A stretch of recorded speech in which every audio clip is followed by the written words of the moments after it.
जय हिंद साथियों, welcome to self study classes with Sumit Jain YouTube channel में आप सभी का स्वागत है। दोस्तों, हिंदी शिक्षा शास्त्र में आज हम पढ़ने वाले हैं कुछ महत्वपूर्ण जो है प्रश्नों के बारे में और लगभग 30 एमसीक्यू के बारे में पढ़ने वाले हैं। और हिंदी शिक्षा शास्त्र में ये 10वां पार्ट है। इससे पहले मैंने 9 पार्ट आपको हिंदी पेडागोजी के प्रोवाइड करवाए हैं, प्रेषित किए हैं, तो वो प्ले लिस्ट में जा करके देखेंगे। ठीक है, इस जो वीडियो है इसमें हम पूर्व में पूछे गए प्रश्नों के बारे में पढ़ेंगे जो कि मतलब शिक्षा शास्त्र से संबंधित है और पूर्व में पूछे गए हैं। ठीक है, तो सभी लोग वीडियो को लाइक करेंगे और वीडियो को शेयर करना है। ऐसे अनेकों प्रश्न वीडियो आप तक प्रेषित किए जाएंगे हिंदी शिक्षा शास्त्र से संबंधित, जो कि आपके लिए बहुत ही उपयोगी होंगे। ठीक है, तो टेलीग्राम ग्रुप से भी आपको जुड़ना है। टेलीग्राम ग्रुप से जुड़ने के लिए आपको टेलीग्राम ऐप डाउनलोड करना है, उसमें सर्च करना है IAS स्टडी ट्रिक और ज्वाइन हो जाना। ठीक है, तो चलिए स्टार्ट करते हैं दोस्तों आज का पहला प्रश्न है, शिक्षण सहायक सामग्री का चुनाव करते समय ध्यान देना चाहिए कि वह उपरोक्त सभी केवल शिक्षण बिंदु के लिए सरल, सुगम तथा उपयुक्त हो, या फिर केवल प्रकरण से संबंधित हो, या केवल कक्षा के अधिगम लक्ष्यों की प्राप्ति में सहायक हो। तो अपना जो प्रश्न है वो क्या कह रहा है कि शिक्षण सहायक सामग्री के चुनाव करते समय ध्यान देना चाहिए। क्या ध्यान देना चाहिए कि वह कैसा हो, केवल शिक्षण बिंदु के लिए सरल, सुगम तथा उपयुक्त हो, या फिर प्रकरण से संबंधित हो, अधिगम लक्ष्यों की प्राप्ति में सहायक हो। तब आपका उत्तर जो हो जाएगा साथियों वो क्या हो जाएगा, उपरोक्त सभी, यानी कि शिक्षण बिंदु के लिए भी सरल, सुगम, उपयुक्त हो, और प्रकरण से संबंधित भी हो, और अधिगम स्थलों की प्राप्ति में भी सहायक हो। उपरोक्त सभी यानी कि जो 1 नंबर है वो आपका बिल्कुल सही आंसर हो जाएगा। ठीक है, अगला क्वेश्चन देख लेते हैं। अगला क्वेश्चन है साथियों, किस शिक्षण सूत्र के अनुसरण से बालक में रुचि जागृत होती है। तो आपको बताना है कि कौन से शिक्षण सूत्र के अनुसरण से बालक में रुचि जागृत होती है। पूर्ण से अंश की ओर, मूर्त से अमूर्त की ओर, विशेष से सामान्य की ओर, या आगमन से निगमन की ओर। ये 4 विकल्प हैं। अगर आपसे बनता है तो कमेंट में लिखें। आपसे पूछा गया है कि किस शिक्षण सूत्र के अनुसरण से बालक में रुचि जागृत होती है, तो जल्दी से कमेंट बताएंगे आप। तब आपका राइट आंसर होगा दोस्तों आगमन से निगमन की ओर। आगमन से निगमन की ओर जो शिक्षण सूत्र है इसमें क्या होता है, रुचि जागृत होती है, यानी कि जो आपका विकल्प नंबर 4 है वो आपका राइट आंसर हो जाएगा। ठीक है, अगला क्वेश्चन दोस्तों, छात्रों को अपनी मातृभाषा में बोलने के अवसर प्रदान करने चाहिए ताकि छात्र अपने आप को कमजोर ना समझे, छात्र अपनी निजी कठिनाइयां बता सके, या फिर छात्र अपना गृह कार्य आसानी से कर सके, या छात्रों के लिए अधिगम प्रक्रिया सरल एवं सहज हो सके। तो क्या हो जाएगा, छात्रों को अपनी मातृभाषा में बोलने के अवसर प्रदान करने चाहिए ताकि क्या होगा आपका उत्तर, आपको बताना है। 4 विकल्प हैं, 4 में से चयन करें और उत्तर बताएं। तब आपका राइट आंसर हो जाएगा दोस्तों छात्रों के लिए जो है अधिगम प्रक्रिया सरल एवं सहज हो सके। छात्रों को अपनी मातृभाषा में बोलने के अवसर प्रदान करना चाहिए ताकि छात्रों के लिए अधिगम प्रक्रिया सरल एवं सहज हो सके। ठीक है, अगला क्वेश्चन है, पठन कौशल आवश्यक है। तो परोक्ष विधि, अर्थ ग्रहण, शब्द चयन एवं प्रत्यक्ष विधि, किसके लिए आवश्यक है पठन कौशल। 4 विकल्प में से आप चयन करेंगे। तब आपका राइट आंसर हो जाएगा दोस्तों अर्थ ग्रहण।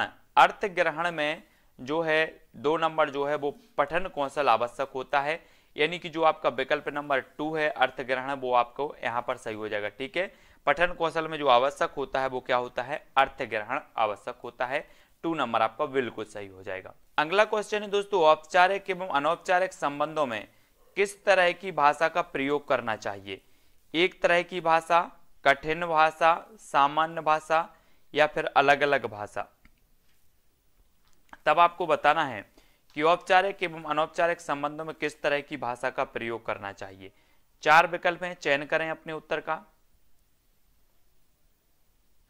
तब आपका बिल्कुल सही आंसर होगा अलग अलग भाषा। अलग अलग भाषा यानी कि जो आपका विकल्प नंबर 4 है वो यहां पर बिल्कुल सही हो जाएगा। ठीक है, औपचारिक एवं अनौपचारिक संबंधों में किस तरह की भाषा का प्रयोग करना चाहिए, तो वो अलग अलग भाषा, और 4 नंबर आपका बिल्कुल सही हो जाएगा।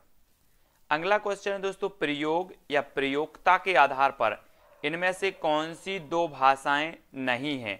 कौन सी दो भाषाएं नहीं है बताना है। विकल्प नंबर 1 है कृत्रिम और अकृत्रिम भाषा, 2 है राष्ट्र और राजभाषा, संपर्क और व्यावसायिक भाषा, या साहित्यक और बोलचाल की भाषा। ये 4 विकल्प में से चयन करना। प्रश्न है कि प्रयोग या प्रयोक्ता के आधार पर इनमें से कौन सी दो भाषाएं नहीं है। तो प्रयोग एवं प्रयोक्ता के आधार पर बताना है। तब आपका राइट आंसर जो हो जाएगा वो क्या हो जाएगा? वो हो जाएगा कृत्रिम और अकृत्रिम भाषा, यानी कि जो विकल्प नंबर आपका 1 है वो बिल्कुल सही हो जाएगा। ये प्रयोग और प्रयोक्ता के आधार पर जो भाषा नहीं होती वो कृत्रिम और अकृत्रिम भाषा नहीं होती है। अगला क्वेश्चन है, भाषा शिक्षण में विभिन्न स्तरों के बच्चों की चुनौतियों के लिए एक सफल दृष्टिकोण है तो कौन सा है? मनोवैज्ञानिक दृष्टिकोण, आध्यात्मिक दृष्टिकोण, वैज्ञानिक दृष्टिकोण, या फिर समाजशास्त्रीय दृष्टिकोण। तब आपको सही उत्तर बताना है कि भाषा शिक्षण में विभिन्न स्तरों के बच्चों की चुनौतियों के लिए एक सफल दृष्टिकोण कौन सा है।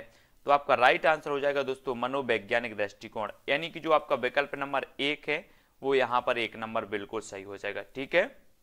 अगला क्वेश्चन है, भाषा की परिपक्वता से तात्पर्य है, क्या तात्पर्य है? व्याकरण नियमों की जानकारी होना, भाषा का अधिक प्रयोग करना, भाषा के अवयवों और स्वरों पर नियंत्रण होना, या फिर विविध भाषाओं की जानकारी होना। तो भाषा की परिपक्वता से क्या तात्पर्य है? तब आपका प्रश्न क्रमांक 31 का आंसर हो जाएगा व्याकरणिक नियमों की जानकारी होना, यानी कि जो विकल्प नंबर 1 है वो आपका बिल्कुल भाषा की परिपक्वता से जो तात्पर्य होता है वो विकल्प नंबर 1 बिल्कुल आपका सही हो जाएगा। अगला क्वेश्चन है, भाषा सीखने की प्रक्रिया में बालक सर्वप्रथम किस भाषा को सीखता है? देवभाषा, राष्ट्रभाषा, मातृभाषा, या फिर राजभाषा। तो सभी को पता है कि भाषा सीखने की प्रक्रिया में जो बालक है सर्वप्रथम किस भाषा को सीखता है। तो आपका उत्तर क्या होगा? मातृभाषा, यानी कि जो विकल्प नंबर आपका 3 है वो आपका बिल्कुल सही हो जाएगा। ठीक है। अगला क्वेश्चन देख लेते, भाषा अधिगम में किन छात्रों को कठिनाई नहीं होती? तो किन छात्रों को कठिनाई नहीं होती? जिसके अभिभावक शिक्षित हों, जिसमें आत्मविश्वास की कमी हो, जिनका मानसिक स्वास्थ्य ठीक हो, या जिसकी पारिवारिक स्थिति ठीक हो। तो भाषा अधिगम में किन छात्रों को कठिनाई नहीं होती बताना है हमें।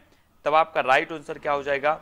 जिनका मानसिक स्वास्थ्य ठीक हो, यानी कि जो आपका विकल्प नंबर 3 है वो यहाँ पर सही हो जाएगा। जिनका मानसिक स्वास्थ्य ठीक हो उनको क्या नहीं होती? भाषा अधिगम में जो है कठिनाई नहीं होती, यानी कि जो 3 नंबर है वो आपका बिल्कुल यहाँ पर सही हो जाएगा। अगला क्वेश्चन है, कक्षा में प्रयोग की गई कोई भी सामग्री तभी शैक्षिक सामग्री कही जा सकती है जब वह शिक्षक की रुचि के अनुरूप हो, छात्रों के मनोरंजन में सहायक हो, कक्षा के किसी उद्देश्य तक पहुंचने में असफल हो, या वह सीखने सिखाने में उपयोगी हो। तो आपका राइट आंसर क्या हो जाएगा? कक्षा में प्रयोग की गई कोई भी सामग्री तभी शैक्षिक सामग्री कही जा सकती है जब वह क्या हो? वह सीखने और सिखाने में उपयोगी साबित हो, यानी कि जो विकल्प नंबर आपका डी है वो बिल्कुल यहाँ पर सही आंसर हो जाएगा। ठीक है।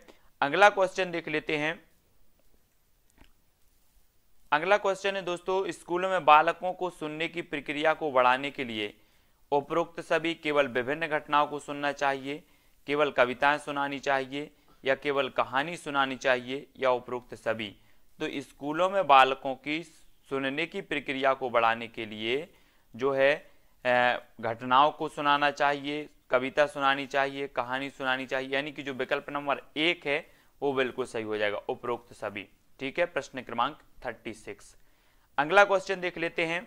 अगला क्वेश्चन है, सुलेख से क्या तात्पर्य है? स्वयं से लिखा हुआ आलेख, सुना हुआ लेख, सुंदर लेख, या लेख की सुंदर कल्पना। तो सुलेख से क्या तात्पर्य हो जाएगा? तब आपका राइट आंसर क्या हो जाएगा? सुलेख से तात्पर्य होता है सुंदर लेख। सुंदर लेख यानी कि जो विकल्प नंबर आपका 3 है वो यहां पर बिल्कुल सही हो जाएगा। ठीक है। अगला क्वेश्चन है, किसी देश या प्रदेश के राजकाज या प्रशासन में जिस भाषा का प्रयोग किया जाता है उस भाषा को क्या कहा जाता है? आपको बताना है। तो उत्तर क्या हो जाएगा? प्रदेश की जो राजकाज या प्रशासन की भाषा होती है उसे क्या कहा जाता है? राजभाषा, यानी कि जो विकल्प नंबर आपका 4 है वो बिल्कुल राजभाषा यहाँ पर सही हो जाएगा। अगला क्वेश्चन है, सुंदरम कक्षा 8 का छात्र है, उसका सतत आकलन करने में सबसे अधिक क्या महत्वपूर्ण है? उसका सतत आकलन करने में सबसे अधिक महत्वपूर्ण क्या है? मौखिक परीक्षा, लिखित परीक्षा, भाषा प्रयोग की क्षमता या फिर व्याकरण की बारीक जानकारी। तो आपको बताना है 4 की सुंदरम जो है वो कक्षा 8 का छात्र है, उसका सतत आकलन करने में सबसे अधिक क्या महत्वपूर्ण है, सबसे अधिक महत्वपूर्ण बताना है। 4 विकल्प हैं, तब आपका राइट आंसर क्या हो जाएगा, मौखिक, लिखित, भाषा प्रयोग की क्षमता या व्याकरण की बारीक जानकारी। तो आपका उत्तर होगा दोस्तों विकल्प नंबर 3, यानी कि भाषा प्रयोग की क्षमता आपका बिल्कुल राइट आंसर हो जाएगा। हमारा जो अगला प्रश्न है, शिक्षण अधिगम सामग्री के बहुमुखी स्रोत नहीं है तो कौन नहीं है? चार्ट, ब्लैक बोर्ड, बेंच या प्रोजेक्टर। बहुमुखी स्रोत बताना है कौन नहीं है शिक्षण अधिगम सामग्री के। तब आपका राइट आंसर क्या हो जाएगा, अगर आपसे बनता है तो कमेंट में जरूर लिखें। आपका राइट आंसर होगा दोस्तों बेंच। बेंच यानी कि जो विकल्प नंबर 3 है, शिक्षण अधिगम सामग्री के बहुमुखी स्रोत नहीं है तो बेंच नहीं है। 3 नंबर आपका सही हो जाएगा यहां पर। ठीक है, अगला क्वेश्चन है, शिक्षक को पुस्तक हमेशा किस हाथ में रखनी चाहिए? इनमें से कोई नहीं, बाएं हाथ में, दाएं हाथ में या फिर दोनों हाथों में। तो जल्दी से उत्तर बताना है आपको, शिक्षक को पुस्तक हमेशा किस हाथ में रखनी चाहिए। 4 विकल्प हैं और आपका उत्तर जो हो जाएगा वो हो जाएगा बाएं हाथ, यानी कि जो विकल्प नंबर आपका 2 है वो बिल्कुल सही हो जाएगा। ठीक है, बाएं हाथ में रखनी चाहिए शिक्षक को हमेशा पुस्तक। अगला क्वेश्चन है, अहिंदी क्षेत्रों में हिंदी का शिक्षण व्यवहारिक व विवेचनात्मक हो, तार्किक व औचित्यपूर्ण हो, सहज व सरल हो या फिर वैज्ञानिक व स्वाभाविक हो। तो कैसा होना चाहिए? अहिंदी क्षेत्रों में जो हिंदी का शिक्षण होना चाहिए वो कैसा होना चाहिए? 4 विकल्पों में से चयन करना है और एक का उत्तर बताना है। तब आपका बिल्कुल करेक्ट आंसर हो जाएगा वैज्ञानिक व स्वाभाविक हो, यानी कि जो 4 नंबर है वो बिल्कुल यहां पर सही हो जाएगा, वैज्ञानिक व स्वाभाविक हो। अगला क्वेश्चन है, व्याकरण कोश आदि के आधार पर शब्द के सांकेतिक अर्थ का बोध कराने वाली शक्ति निम्न में से क्या कहलाती है? लक्षणा शब्द शक्ति, व्यंजना शब्द शक्ति, विरचना शब्द शक्ति या अभिधा शब्द शक्ति। तो व्याकरण कोश आदि के आधार पर शब्द के सांकेतिक अर्थ का बोध कराने वाली जो शब्द शक्ति कहलाती है वो क्या कहलाती है? प्रश्न क्रमांक 6 का आंसर बताना है। तब आपका राइट आंसर जो हो जाएगा वो हो जाएगा अभिधा शब्द शक्ति। अभिधा यानी कि जो विकल्प नंबर आपका 4 है वो यहाँ पर राइट आंसर हो जाएगा। ठीक है, अगला क्वेश्चन है दोस्तों, श्रवण कौशल का संबंध है कान से, नाक से, मुंह से या फिर आंख से। तो श्रवण कौशल बिल्कुल सरल क्वेश्चन है और श्रवण कौशल का जो संबंध होता है वो कैसे होता है? कान से। कान से यानी कि जो आपका विकल्प नंबर 1 है वो बिल्कुल सही हो जाएगा। ठीक है, श्रवण कौशल का संबंध होता है कान से। अगला क्वेश्चन है दोस्तों, उच्चारण संबंधित समस्याओं को ठीक करने के लिए किन यंत्रों की मदद नहीं लेनी चाहिए? नहीं लेनी चाहिए बताना है। लिंगबा फोन की, उपरोक्त सभी, समाचार पत्रों की या टेप रिकॉर्डर। उच्चारण संबंधी समस्याओं को ठीक करने के लिए किन यंत्रों का जो है उपयोग में नहीं लेना चाहिए? तो किन यंत्रों को उपयोग में नहीं लेना चाहिए? तब आपका उत्तर क्या होगा? समाचार पत्र, यानी कि जो विकल्प नंबर 3 है वो आपका सही हो जाएगा। ठीक है, उच्चारण संबंधित समस्याओं को ठीक करने के लिए किन यंत्रों की मदद नहीं लेनी चाहिए? तो समाचार पत्र आपका 3 नंबर बिल्कुल आंसर सही हो जाएगा। अब अगला क्वेश्चन है दोस्तों, महाराष्ट्र की राजभाषा इनमें से कौन सी है? बम्बैया, मराठी, टपोरी या फिर हिंदी? महाराष्ट्र की बताना है आपको। तब आपका बिल्कुल सही आंसर क्या हो जाएगा? कमेंट में लिखें अगर आपसे बनता है तो। महाराष्ट्र की जो राजभाषा हो जाएगी वो हो जाएगी मराठी। मराठी यानी कि जो विकल्प नंबर आपका 2 है वो यहाँ पर बिल्कुल आंसर सही हो जाएगा। अगला क्वेश्चन है दोस्तों, भाषा शिक्षक में निम्नलिखित में से कौन सा गुण आवश्यक नहीं है? कौन सा गुण आवश्यक नहीं? धनी व उच्च पद पर आसीन, प्रभावशाली व्यक्तित्व व उत्तम संगठन कर्ता, व्यक्तिक भिन्नताओं का ज्ञान व सही मानसिक स्वस्थ, या फिर जिस भाषा में पढ़ा रहे हो उस भाषा पर अधिकार। तो कौन सा गुण आवश्यक नहीं है बताना है। नहीं है तो कौन सा नहीं है? तब 4 प्रश्न हैं, 4 विकल्प हैं, 4 में से एक का चयन करके आप कमेंट में लिखें और इसका सही उत्तर होगा धनी व उच्च पद पर आसीन। ये भाषा शिक्षक में जो है गुण आवश्यक नहीं है, यानी कि जो 1 नंबर है वो आपका यहाँ पर बिल्कुल आंसर सही हो जाएगा। भाषा एक उपकरण के रूप में प्रयोग की जाती है। उक्त सभी केवल क्षमताओं का विकास करने में, केवल मानव सभ्यता एवं संस्कृति की पहचान करने में या केवल सीखने में। तो भाषा एक उपकरण के रूप में प्रयोग की जाती है, तो आपको बताना है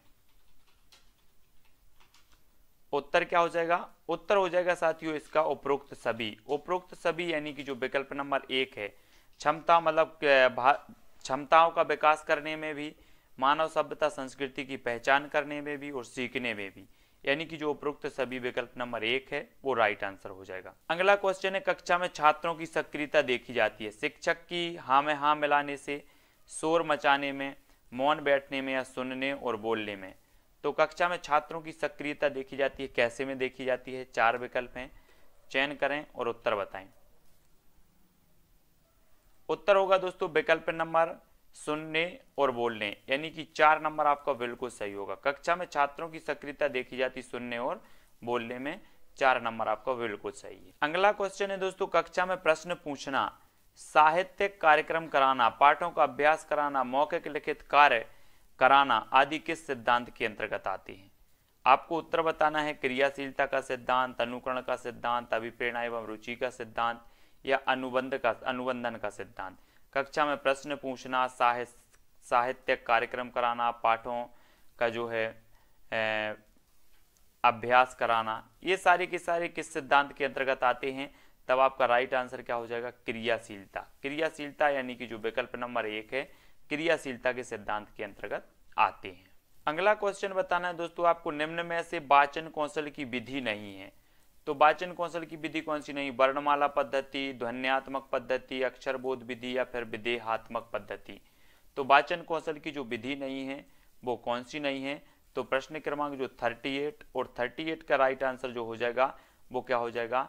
विदेहात्मक पद्धति, यानी कि जो आपका विकल्प नंबर 4 है वो बिल्कुल सही हो जाएगा। ये वाचन कौशल की विधि नहीं मानी जाती और 4 नंबर आपका बिल्कुल सही हो जाएगा। अगला क्वेश्चन है, निम्न में से कौन सी बोली पश्चिमी हिंदी भाषी क्षेत्र की नहीं है? तो पश्चिमी हिंदी भाषी क्षेत्र की नहीं है कौन सी? अवधी, हरियाणवी, बुंदेली या फिर ब्रजभाषा। तब आपका आंसर क्या हो जाएगा? पश्चिमी हिंदी की कौन सी नहीं है? पश्चिमी हिंदी और पूर्वी हिंदी आपने पढ़ी होंगी तो आपको पता है कि जो अवधी है ये पूर्वी हिंदी की है, हरियाणवी, बुंदेली, ब्रजभाषा ये पश्चिमी हिंदी की मानी जाती हैं, अवधी, बघेली और छत्तीसगढ़ी ये पूर्वी हिंदी की मानी जाती है, यानी कि जो आपका विकल्प नंबर 1 है वो यहाँ पर सही हो जाएगा। अगला क्वेश्चन दोस्तों, कहानी सुनना भाषा की अभिव्यक्ति का कौन सा रूप है? कहानी सुनना, इनमें से कोई नहीं, केवल मौखिक रूप, लिखित या मौखिक दोनों। तो कहानी सुनना भाषा की अभिव्यक्ति का कौन सा रूप माना जाएगा? तो 43 का जो आपका आंसर हो जाएगा वो क्या हो जाएगा?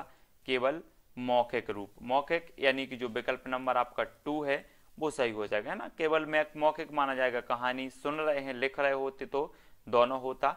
2 नंबर यहाँ पर आपका बिल्कुल सही हो जाएगा। आपको बताना है दोस्तों, निम्न में से किसने क्रियाशीलता के सिद्धांत पर बल दिया? उपरोक्त सभी ने, डीबी ने, फ्रॉबेल या फिर मॉन्टेसरी ने। क्रियाशीलता के सिद्धांत पर जो बल दिया है वो किसने दिया है? 4 विकल्प हैं, कमेंट में जल्दी से उत्तर लिखो।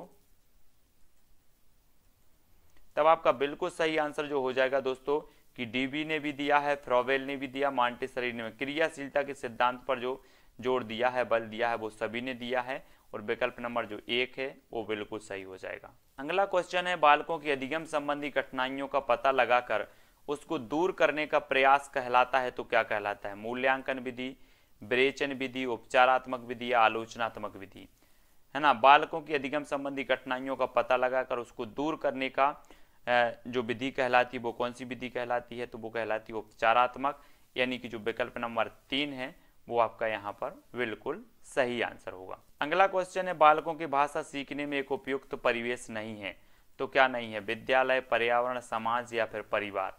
तो उपयुक्त परिवेश नहीं है बताना है, तो नहीं ही में आपका जो राइट आंसर हो जाएगा वो क्या हो जाएगा? पर्यावरण, यानी कि जो विकल्प नंबर आपका 2 है, बालकों की भाषा सीखने में एक उपयुक्त परिवेश नहीं है, पर्यावरण, 2 नंबर आपका यहाँ पर सही हो जाएगा। ठीक है। अगला क्वेश्चन है दोस्तों, नियमित रूप से किसी भाषा को सुनकर बच्चे क्या ग्रहण करते हैं? शब्द, ध्वनि, अर्थ या भाषा की बुनियादी संरचना। तो नियमित रूप से किसी भाषा को सुनकर बच्चे क्या ग्रहण करते हैं? तो भाषा की बुनियादी संरचना, यानी कि विकल्प नंबर आपका जो 4 है वो बिल्कुल यहाँ पर सही हो जाएगा। तो दोस्तों आज के वीडियो के लिए बस इतना ही। वीडियो के लिए लाइक करें, वीडियो को शेयर भी करना है, ठीक है, सभी लोगों को, और टेलीग्राम ग्रुप से भी जुड़ना है। जो भी साथी अभी तक टेलीग्राम ग्रुप से नहीं जुड़े हैं वो टेलीग्राम ग्रुप से जुड़ जाएं। टेलीग्राम ग्रुप से जुड़ने के लिए आपको टेलीग्राम ऐप डाउनलोड करना है, फिर उसमें सर्च करना है IAS स्टडी ट्रिक और ज्वाइन हो जाना है। ठीक है, वीडियो को लाइक जरूर करेंगे और शेयर करेंगे। ऐसे अनेकों वीडियो आने वाले हैं, तो चैनल पर बने रहें और सभी लोग प्लेलिस्ट में जाकर के देखें। बहुत सारे वीडियो आपके जो है कोर्स से संबंधित हैं, तो प्लेलिस्ट में देखें, है ना। प्लेलिस्ट में पूरी की पूरी प्लेलिस्ट आपको बना रखी है। तो आज की वीडियो के लिए बस इतना ही। जय हिंद।